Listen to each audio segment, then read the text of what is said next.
All right. My name is Tom Proctor, host of allwnyradio.com, The Thomas Loop. You're on The Thomas Loop. Actually, I am in The Thomas Loop. I have to the left here national artist Adam Rafferty, who's in town. Brought to you by Jamie Holka. To the right, one of the area's all-time great musicians. Guys, thank you very much for your time. Thanks, man. Thank you. So Jamie, give the nation a brief bio of what you're all about.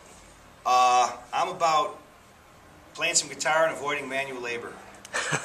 Except I'm always moving my own gear, so I guess it's not working. Well, yeah, that's all right.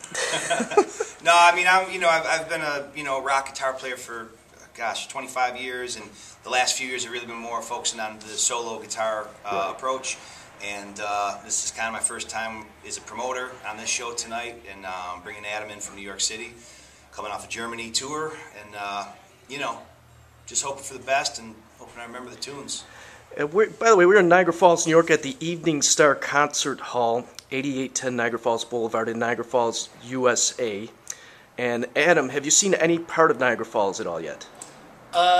Not on this trip. I mean, I've seen Jamie's neighborhood. Well, hang on. Last night we were at your gig. You were at the Trough last night, the Buffalo. Oh, you were? Cool. Yeah, in Buffalo. Okay. Right. I've been to Niagara Falls one time when I was a kid. So we haven't seen the falls. Maybe if there's time tomorrow, maybe not. It's okay.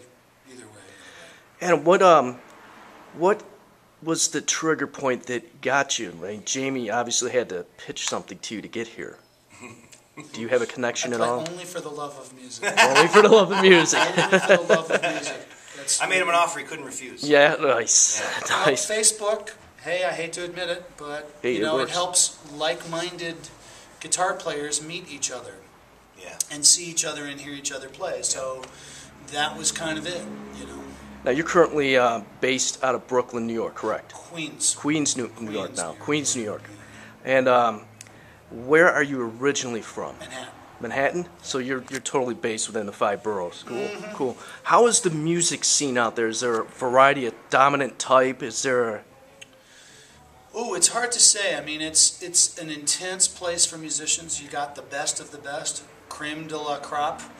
I mean, you've got Lincoln Center, you've got the jazz geniuses of the world who kind of mainly live there. Not all of them, but I'd say 90% of them live there.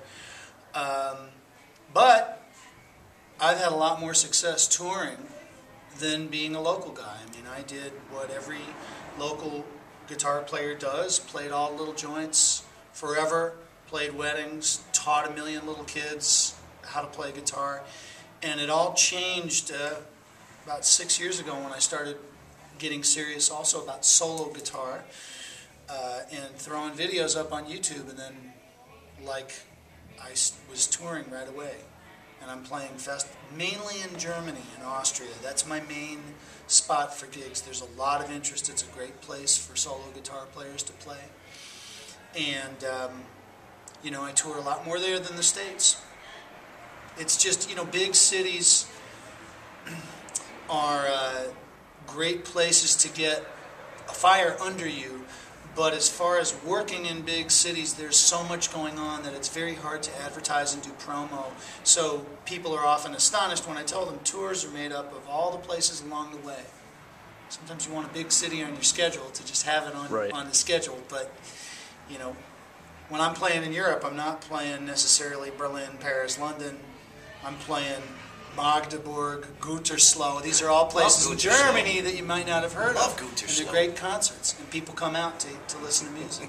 Now, both of you, right now, Jamie, you've morphed into a soloist type of technique, a percussive hand, from an inspiration that you've driven hours for a 2-hour lesson and then driven home. The Ben Lacey trip, yeah. Yep.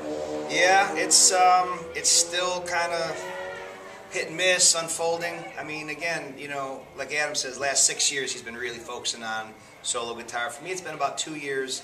So it's always a learning curve. You know what I mean? It's you get a version of a tune down and then you rework it a little bit, and that's what we talked about all day. It's just how you get something, you get a tune together that you can play on a gig, and then you realize, well, I could do this a little better, I could do that a little better, and it's a never-ending kind of thing.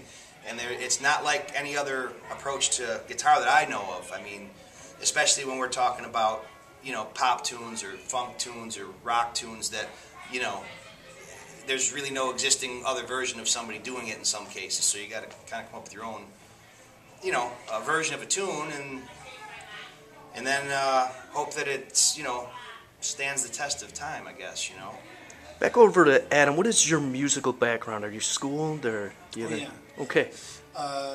Took guitar lessons as a kid. When I had hair, I played rock and roll, and then the hair fell out, and I had to stop playing rock and roll. It was just Not allowed. didn't look right. Not allowed. And wouldn't studied know. classical guitar. Then I got very serious when I turned about 18 about being a jazz guitar player. And my main teacher was a guy by the name of Mike Longo, who's the pianist, was the pianist for Dizzy Gillespie for many years during the 60s and 70s, and was always remained his musical director and wrote a lot of big band arrangements for him and charts. So like that was my mentor for about 15 years. I mean, I did whatever the guy said, you know, and I was in his band, and I always say, you know, after I earned the first $10 million as a jazz guitar player, I decided it was time to break out and like do something else, you know. Right. But I'm a jazz musician under the hood. You know, I don't call it jazz guitar, and I don't take long solos. I keep the listener in mind. You know, and I use like everything I learned about arranging and playing with bands and harmony and melody to make the best version I can make of either my own tune, or I play a lot of covers now. More of my own tunes are coming, but so it's just been an evolution, and I really enjoy, as Jamie said, you know, each one of these songs is a little gem. You know, it's different from a band at a wedding, for example, playing Billie Jean.